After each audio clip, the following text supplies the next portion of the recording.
I'm just very curious to hear how did you end up in Yeah, of the course. ice cream and food industry. Yeah, so in the streetwear era that I was in, if you didn't have a blog and you weren't writing and sharing stories, Like a Tumblr or something like that. you weren't a brand, right, at Right, the time.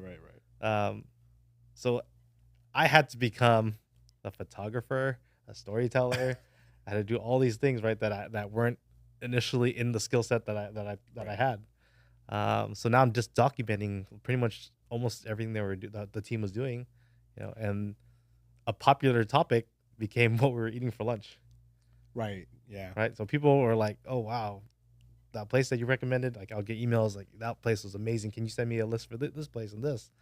And I was like, "Oh, I guess I have a thing for discovering good food places." I'm not a chef. I never worked in food a day in my life, but I understand what I like to eat and what I think tastes good. Right. And along the way, I just kept starting. If I had a food concept, what would I do? What would those flavors look like? What would the vibe be? And ice cream just became one of the things that got stuck in my head.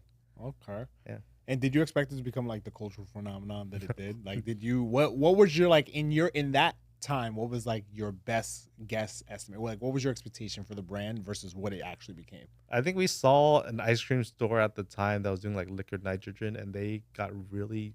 That was like around the time when we were getting like a few months from opening, Mm-hmm. and we just saw that they were getting a lot of traction, and people were lining up like crazy. So we're like, oh wow, this could be. I think we could do something really cool for the local area, like a cool place to hang out at night. But I don't think we knew it was gonna be as insane as it was. I didn't. We were on news. We were filming with news media every day for like 3 months straight, and I was like, "What is going on right now? Right. The lines are getting crazier. The police is coming, showing up, trying to shut us down all the time. Like we were the talk. We were the talk of the town. Right. Yeah, And a question that I have. So when you ride this wave, you go viral. This is like, you're a cultural phenomenon now. As an entrepreneur, when you finally are on that wave, how do you take advantage? Well, how do you best take advantage of being on a wave? Because the wave is not forever, right? yep. Like so, like what do you usually do, and how do you take advantage of those moments?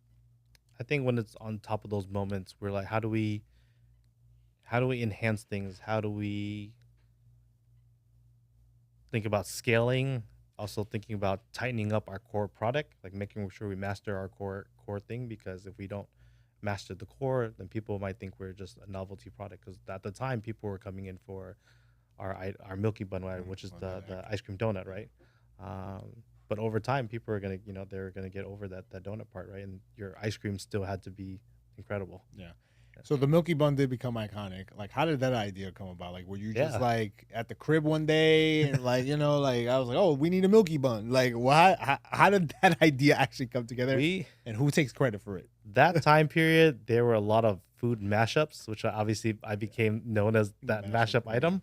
Yeah, But the New York was killing it on the mashup items right at that time. You had the cronut, right, from the Dominique Ansel Bakery, and the donut that cronut thing became a phenomenon at the time. yeah, the Corona, And we're like, oh wow, that's a cool idea. And then another guy that actually came from Orange County that moved to New York, he launched an item called the ramen burger.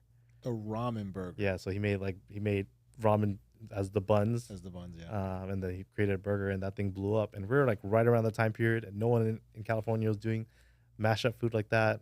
And we were trying a bunch of different things. We were trying to do like ice cream waffle sandwiches, like different flavors. oh, but that didn't do well. We just weren't good at executing. We had all these waffle machines we were testing, so, and then I think we came across this like equipment, and the guy put bread in it, and we're like, okay, that's a tastes okay. We like the idea of it.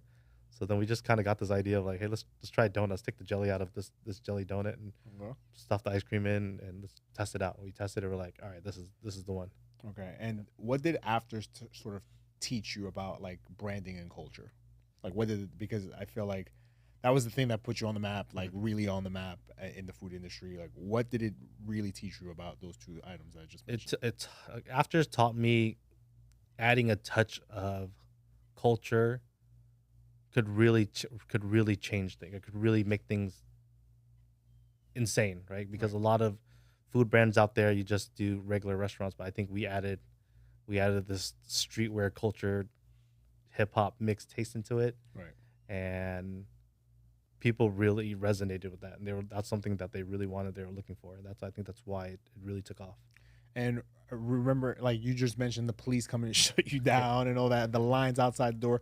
When you saw that line outside, and what were you thinking to yourself? Like, did you realize, like, oh my god, what the hell did I just create? Like, this is actually good. Like, what were some of the early thoughts that you had to yourself when you were seeing all this like virality and people getting behind the brand and coming in for the products that you actually create? Like, that must be sort of gratifying to be Of like, course. wow, like something I took from my head is out here and people are like resonating with it. It moves when you're in that moment, and we were there looking at the lines every day. A lot of times I just stand there, I'm like, is this real? Like, is this really happening right now? And it was there every day, but it felt like this. It felt like Groundhog's Day for a while, because every day it was like that, and I was like, "What is going on? Like, what am I living in right now?" And every store we opened, the same thing would happen, right? Every location, and I'm like, and we're really onto something now. This is not normal, and most people don't get to experience this. Yeah.